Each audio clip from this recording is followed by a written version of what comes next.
अब देखिए बात करेंगे कन्वर्जेंस ऑफ इम्प्रॉपर इंटीग्रल। जब कन्वर्जेंस वर्ड कहीं आपने सुना है, कहीं आपने इर्द गिर्द कभी जब पढ़ते हुए, जब पढ़ रहे थे, छोटे क्लासेस में थे या बड़े क्लासेस में थे? अच्छा, जब दो चीजें मिलती है तो कन्वर्जेंस, ये कौन सी डेफिनेशन पढ़ दी आपने? दो चीजें मिलती हैं, सुनिए ध्यान से, आपने कन्वर्जेंट और डाइवर्जेंट लेंस पढ़े होंगे। जब एक पॉइंट पे जा करके, हाँ, तो उसको कन्वर्जेंट कहते हैं। अच्छा, तुम वो दो रेज को समझ रहे होगे, दो रेज को मिला रहे होगे। नहीं तुमने दो चीजें बता दी ना। हाँ, बात वही मैं कह रहा हूं। जैसे मैं आपसे कहूं कि कोई सीक्वेंस है 1/n और n की वैल्यू आप यहां पर रखो नेचुरल नंबर, तो 1/1 प्लस 1/1, फिर अगला स्टेप 1/2, अगला 1/3, 1/4, 1/5। अब ये बताओ, ये जो सीक्वेंस लिखी जा रही है, इसके डिक्रीजिंग ऑर्डर में है या इंक्रीजिंग ऑर्डर में है? नहीं, हम डिक्रीजिंग ऑर्डर में है। और अधिक से अधिक आप क्या लिख सकते हो लास्ट में? 1/इनफिनिट। तो अल्टीमेटली वैल्यू क्या आने वाली है? 0 आएगी, नहीं 0 वैल्यू आएगी, नहीं वैल्यू 0, क्योंकि इनफाइनाइट आप रख नहीं सकते। लेकिन मैं ये देख रहा हूं कि ये सीक्वेंस 0 की तरफ जाकर के मिलने की इसकी टेंडेंसी है, तो इसको हम कहते हैं कन्वर्जेंट। तो पहले आप समझ लीजिएगा कि कोई भी इम्प्रॉपर इंटीग्रल हम सॉल्व करेंगे, कैसे सॉल्व करेंगे वो मैं बताने जा रहा हूं। अगर उसकी वैल्यू फाइनाइट आती है तो वो कन्वर्जेंट है, अगर इनफाइनाइट आती है तो डाइवर्जेंट है। अगर मैं आपसे कहूं कि 1 2 3 4 5 अल्टीमेटली ये कहां तक जाने वाला है? ये इनफाइनाइट तक जाने वाला है, तो ये कन्वर्जेंट नहीं है, ये डाइवर्जेंट है। समझ में बात आई कि नहीं आई? तो अब हम कन्वर्जेंटी टेस्ट करने जा रहे हैं। पहले तो फर्स्ट काइंड की टेस्ट करेंगे, तो कन्वर्जेंसी टेस्ट करने जा रहे हैं for first kind. First kind, हाँ जी,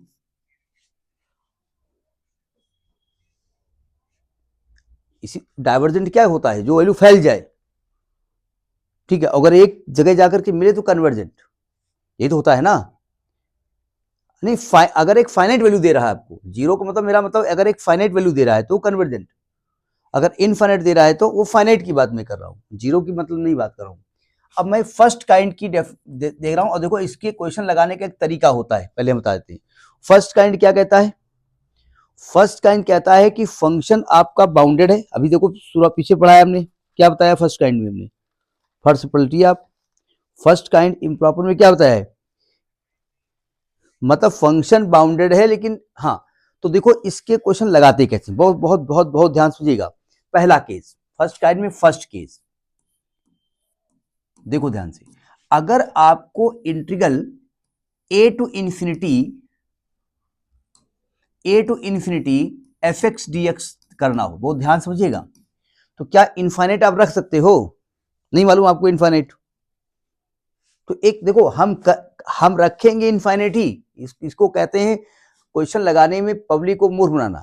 अब मैथमेटिशियन ने बताया ऐसे मत करो, वो कह रहे भाई देखो आप, अब इसको आप इंटीग्रल नहीं करते। इंटीग्रल मतलब सम होता है ना। इंटीग्रल का मतलब क्या होता है? इंटीग्रल का मतलब होता है कि कोई एक रेंज है, कोई एक एरिया है, उसका एरिया निकाल रहे हो, ये होता है ना। तो अगर मैं इनफाइनाइट की बात करूं तो एरिया कहां निकल आएगी? तो कह रहे हैं ऐसा करिए कि आप जो इन्फिनिटी है ना, उसको मान लो x या t मान लो, कुछ भी आपकी मर्जी, जो मन हो, कोई वेरिएबल ले लो, t या x ले लो, जो भी आपका मन हो, और यहां लिमिट लगा दो t टेंड्स टू इनफाइनाइट। समझ में बात नहीं आई? F x D x. अब ये नहीं कहना यहाँ x है वहां t है, उससे कोई मतलब नहीं है। जब मैं यहाँ इंटीग्रेट करूंगा तो t के फॉर्म में अपने आप वैल्यू आ जाने वाली है। अब मैंने इसको सॉल्व किया, देखो, अब इस लिमिट को भूल जाओ, भूल गए? आपको इंटीग्रल सॉल्व करना आता है, इंटीग्रल सब सॉल्व करोगे तो आपका फंक्शन आपका आंसर टी के टर्म में आएगा, ठीक है। अब टी के टर्म में आएगा तो टी की वैल्यू रखोगे लिमिट, और जब लिमिट लगाओगे तो लिमिट लगाने के बाद अगर ये वैल्यू फाइनाइट आ जाती है, अगर ये वैल्यू फाइनाइट आ जाती है, तो हम कहेंगे कि फंक्शन कैसा है, इंटीग्रल कैसा है, इम्प्रॉपर तो था ही, लेकिन ये कन्वर्जेंट हो जाएगा। और अगर ये वैल्यू इनफाइनाइट जाती है तो हम कहेंगे ये डाइवर्जेंट हो गया। पहले केस की बात समझ में आई, कैसे क्वेश्चन लगाना है? मैं इसका एक एग्जांपल लेता हूं मैं इसका एक एग्जांपल लेता हूं। देखो अगर इंटर में होता तो मैं सिंपल इंटीग्रेट कर देता हूं, मैं वहां लिमिट में नहीं लिखता हूं, लेकिन यहां करना पड़ेगा। जैसे मैंने कहा कि 0 to infinity 1/1 plus X square D X. अगर मेरा 12th का कॉन्सेप्ट होता तो मैं इसका tan इनवर्स x करता, लिमिट 0 टू इन्फिनिटी करता, और ये आता tan inverse infinity minus tan inverse 0, और ये π/2 आंसर आ जाता। नहीं आता था, आंसर अब भी π/2 आएगा, आंसर अब भी π/2 आएगा। लेकिन ये कह रहे हैं भाई आपने इन्फिनिटी में कैसे इंटीग्रेट कर दिया? इंटीग्रल का मतलब सम होता है ना। तो बोले एक काम करिए, आप इस इन्फिनिटी को हटाओ और 0 से रख दो टी रख दो, एक्स ही रख दो, कोई दिक्कत नहीं, कुछ भी रख दो, कोई वेरिएबल ले लो, और यहां लिमिट लगा दो x tending to infinity. Have you got it? जब हम लिमिट लिखते हैं तो आपने पढ़ा होगा हम वो पर्टिकुलर वैल्यू नहीं रखते हैं, we are approaching towards that value. अगर आप कहीं लिमिट x टेंडिंग टू 1 लिखते हैं तो actually you are not putting x equal to 1, you are just approaching towards 1। आप 1 की बहुत बहुत बहुत बहुत क्लोज पहुंचते हैं और वो वैल्यू रखते हैं।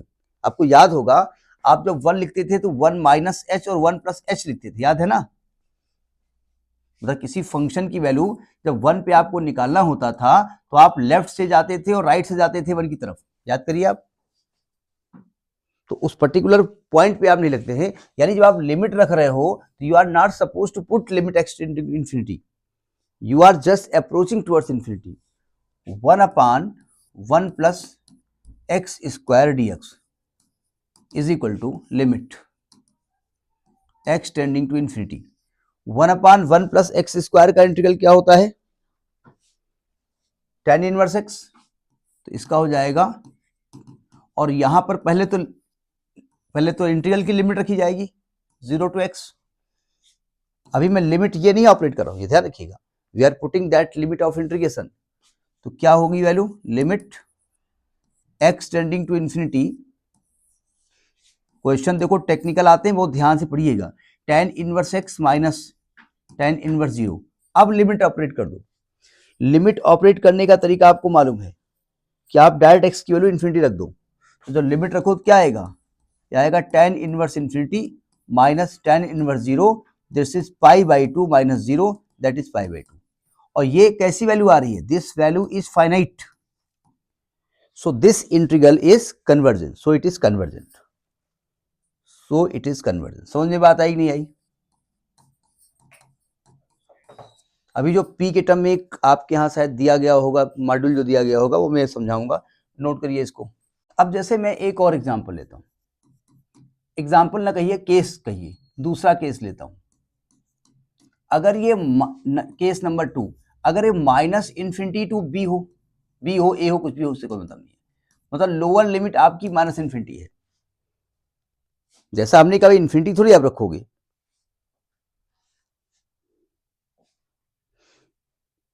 थोड़ा वीडियो रुका हुआ लग रहा है, कभी कभी बीच बीच में रुक जाता है, ठीक है। यहाँ से सिंगापुर पहुंचने में उसको रास्ते में, यहाँ से सिंगापुर पहुंचने में उसको रास्ते में क्या बाई रोड जाता है कि बाई एयर जाता है कि पानी पड़ता है रास्ते में? समुद्र पड़ता है, क्यों? नहीं, मैं कभी गया नहीं, समुद्र नहीं पड़ता ना रास्ते में।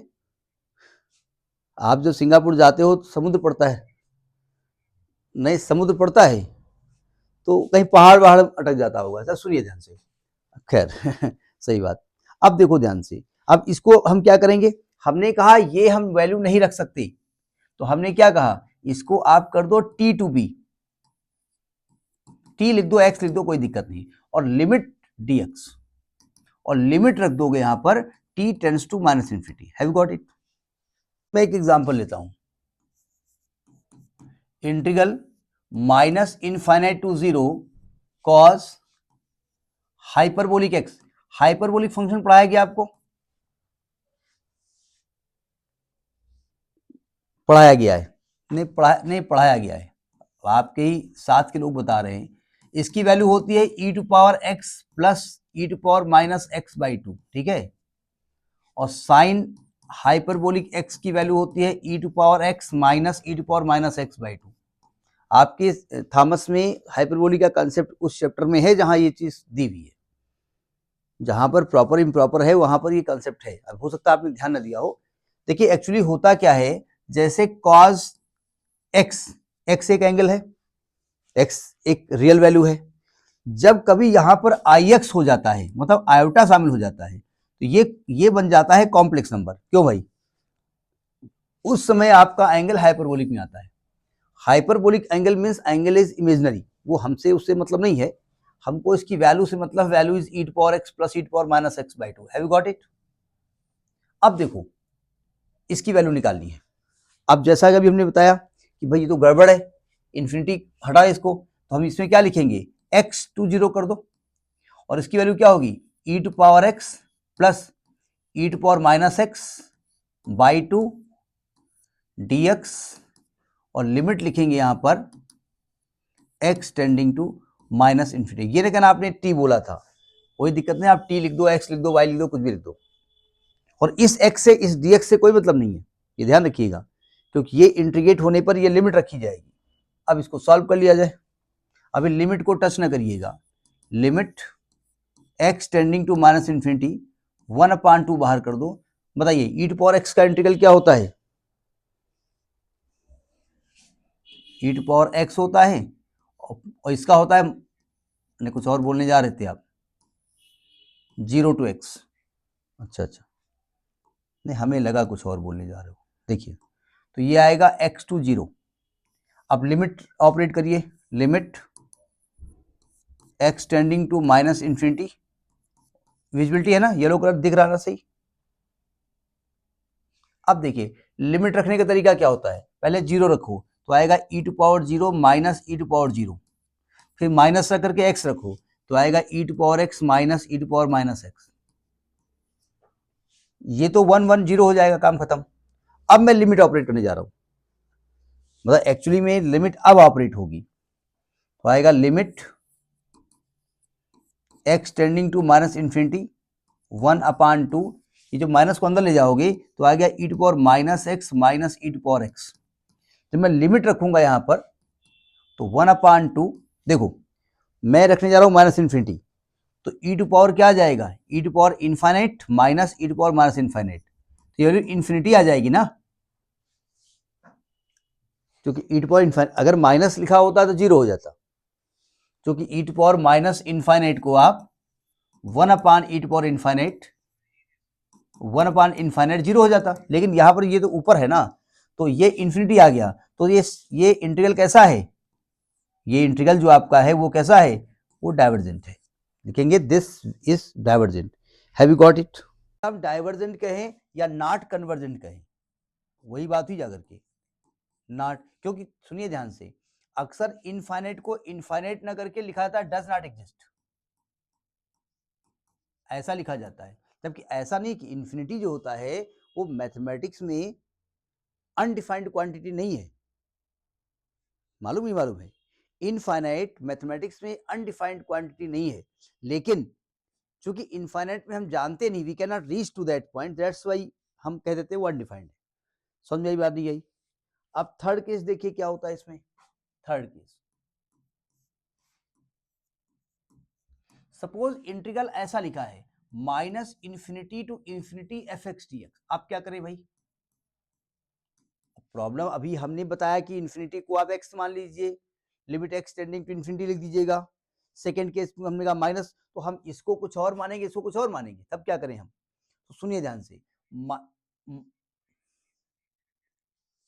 आप -इन्फिनिटी से +इन्फिनिटी के बीच में एक कोई भी एक डिफाइंड नंबर ले लीजिएगा, तो मैं इसको लिख सकता हूं -इन्फिनिटी टू a, कोई वैल्यू आपकी जो मर्जी आए, f(x) dx और प्लस a टू इन्फिनिटी लिखा जा सकता है ना ये। तो अब हम क्या करेंगे, इसको लिख देंगे x to a f(x) dx, और यहां लिख देंगे limit x tending to infinity -infinity, और यहां लिख देंगे हम, अब चूंकि x लिखा है तो चेंज कर दो, a टू t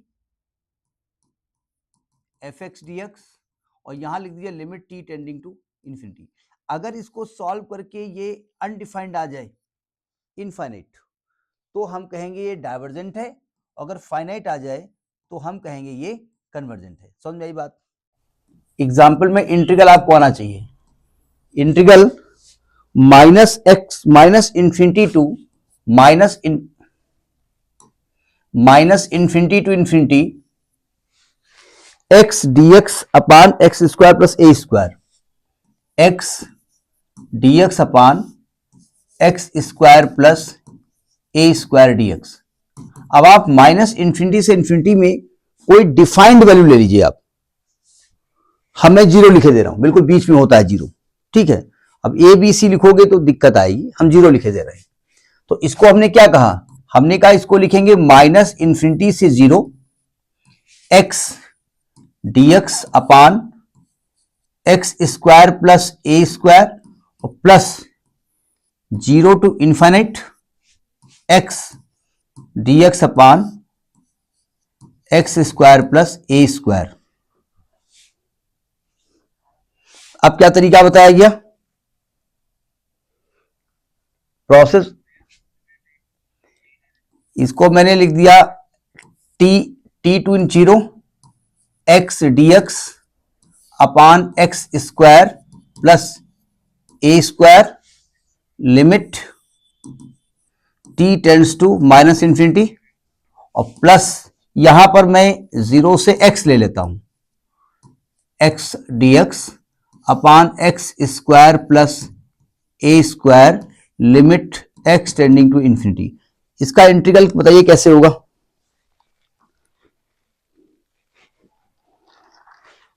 इसका इंटीग्रल कैसे होगा,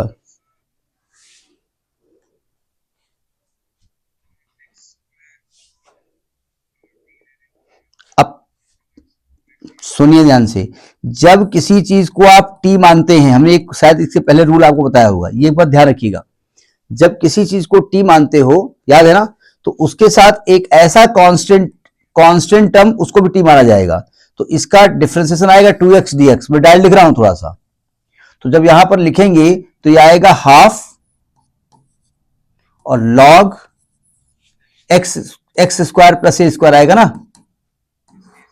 और लिमिट लिखेंगे आप टी टू जीरो, सॉरी मतलब ये डेफिनेट इंटीग्रल की लिमिट है, और बाद में लिमिट लिखेंगे t tends to minus infinity और प्लस यहां भी आएगा half log x square plus ए स्क्वायर, लिमिट लिखेंगे जीरो से एक्स और फिर यहां लिमिट लगा देंगे, यहां लिखना भूल गए हम, मैं थोड़ा कलर चेंज कर देता हूं, यहां लिखेंगे limit X tending to infinity.